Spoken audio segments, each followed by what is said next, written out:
Hi everyone, my name is Caitlin, and I've sort of been friend-zoned by my mom. When I was very young, my father left us. The only thing I know about him is that he's an idiot. My mother raised me all by herself, but it was impossible to say that she truly loved me. She was busy all the time looking for a new daddy, but unfortunately her relationships with men never really worked out. I grew up during her endless depression. And what is a child supposed to do when their mother is struggling? Of course, try to help her. After each of my mother's love failures, I went to her saying, "Look, men are jerks, but you have me." It was only at these moments that she paid attention to me and that we were a happy family. But these moments did not last long, because when she found a new love conquest, I was out of the picture again. My story started when I was 16. One day, I decided to register my mother on a dating site. Before that, she preferred to meet with guys in real life. But you should have seen her eyes when I suggested we register her. A couple of hours after I told her about the idea, we had already chosen outfits and the location for taking her avatar photo. It was one of those rare occasions when she spent a lot of time with me. Guess what happened next? As soon as I helped her out with the website, my mom forgot about me. Okay.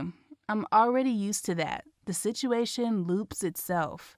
Well, at least the online hunt was successful. My mother got her long-awaited for prince, or rather, Prince 1973. While they were talking, my mother was radiating with happiness. I even wanted them to be together because I had never seen her with a loving man. What if, next to him, she would finally become a loving mother? But apparently this was not in the stars. She came back from her date with the prince and looked like she had a fight with some wild animal. She looked broken, had tears in her eyes, and didn't have her bag. Long story short, Prince 1973 turned out to be a fraud. At the beginning of their date, they went to a restaurant and then they took a walk in the park. But at some point during their fascinating date, he led her into some dark place and took her bag. Not only did he rob this woman, he also thought that wasn't enough. He thought it was necessary to mock her, and that was the worst part. According to my mother, he claimed he was surprised that a fat old woman with a child was still trying to find someone. Can you imagine what an awful person he is? Mom was truly taken by surprise, and she hadn't even thought about going to the police. But of course I brought her back to reality. We went to the police station, she made a statement, and we gave them all the data from the dating site. He used a fake photo for his profile picture, but Mom was able to make a sketch of him from her memory. To sum it all up, at the station we were assured that they would try to find the purse, and more importantly, the thief. But unfortunately, it did not change the situation. My mother was heartbroken. I could only imagine how miserable she felt. I hoped I could at least help her a little with my support, but apparently it was all in vain. I, just like in my childhood, sat by her, started consoling her, like, "See, you still have me, and we will get through it." But then she just pushed me away. You won't believe this. She started blaming me for everything. It turned out that I was to blame for the fact that I registered her on the site, and also that she couldn't get a man because they did not want a woman with a child.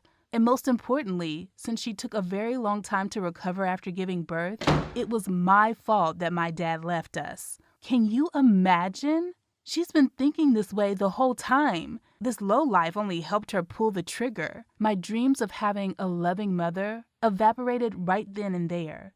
So hearing this, in tears, I ran to my room. It was a hard night. Naturally, I could not sleep. I was too worried. And my beloved mother did not even say anything in the morning. It was hard to get out of bed. The thought that my mother didn't love me felt like a 10-ton weight put on my shoulders. It would have gone on like this if it hadn't been for Jeremy. Man, right. Because of Mom, I totally forgot to tell you about my boyfriend. His name is Jeremy. Perhaps now it will sound foolish to talk about how much I like hanging out with him, or how much we love playing World of Warcraft together. In general, you just have to know I had a boyfriend. After the situation with my mother, he rushed to me and began trying to calm me down. He hugged me, kissed me, and finally I was calm. The miraculous power of love. Or, just unlike some, I know how to appreciate and accept support. I didn't talk to Mom. I just went to school in the morning and came back in the evening, straight to my room. But this is just the beginning. I started having health problems after that nasty fight, and I almost didn't want to eat. At first, I did not pay much attention to it, but this problem grew out of proportion, and by the end of the week, I started getting physically sick from food. You know, if you have some symptoms, never look for answers on the internet. Nausea from food could be linked to 10 diseases plus pregnancy. I was scared. I needed a doctor appointment as soon as possible, but going to one with my mother was not an option, and it was also scary. Anyway, I found a compromise, a school nurse. She did an examination, gave me a bunch of possible reasons, but the worst thing was that, exactly as I read online, among the reasons was pregnancy. As always, I prepared myself for the worst, so I assumed that I was pregnant. After the appointment, I went home and locked myself in my room. I was thinking about telling Jeremy everything, hoping that he would accept it, but I needed advice from a woman. I was in a state of shock, so I decided to talk to my mother. But, again, these buts. With my mother, there was always a but. Long story short, as soon as she heard the word pregnant, even next to the word possible, she immediately started yelling.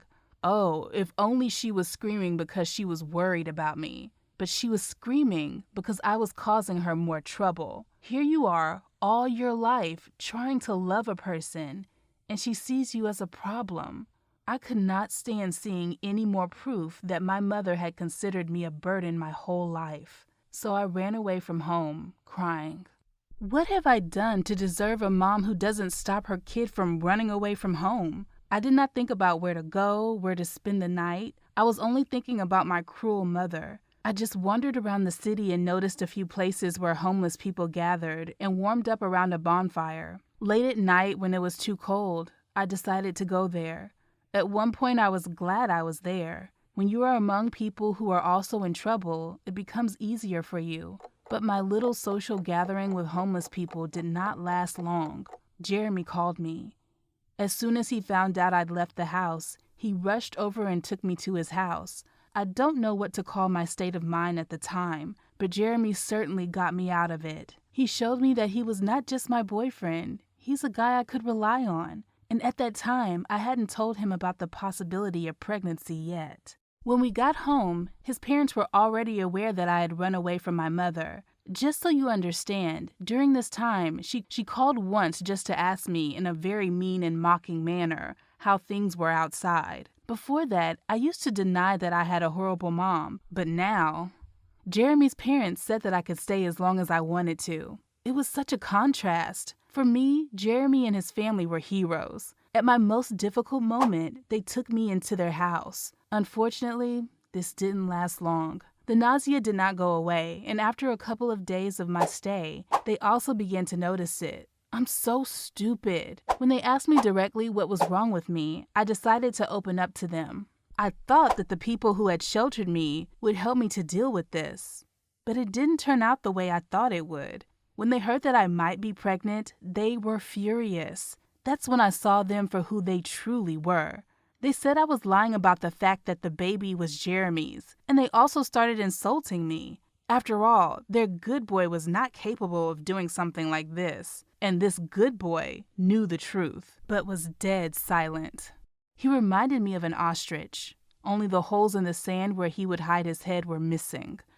They decided to play it safe, so they gave me money, almost like a payoff, but I was forbidden to live with them any longer. Although, I would have left anyway after seeing who Jeremy really was. I was underage and abandoned by everyone. You can judge me all you want, but where could I go? Anyway, I decided to get rid of the baby. I found out online about which clinic I could go to and stay anonymous. Thankfully, Jeremy's parents gave me a lot of money. You would not believe it. After the doctor saw me, it turned out that I was not pregnant, and the nausea was caused by the stress from the situation with my mother. I'm just such a fool who screwed up because of my circumstances. Man, it was a shock. I wasted a lot of nerves. I had a fight with Jeremy and his parents, and it was all for nothing. Although it was not all in vain, this situation helped me see a new side of Jeremy. Finally, I went home because there was nowhere else for me to go. Mom, of course, asked a couple of questions, but then went back to her usual business. To put it shortly, I'm waiting for my adulthood to move away from my mom forever using Jeremy's parents' money.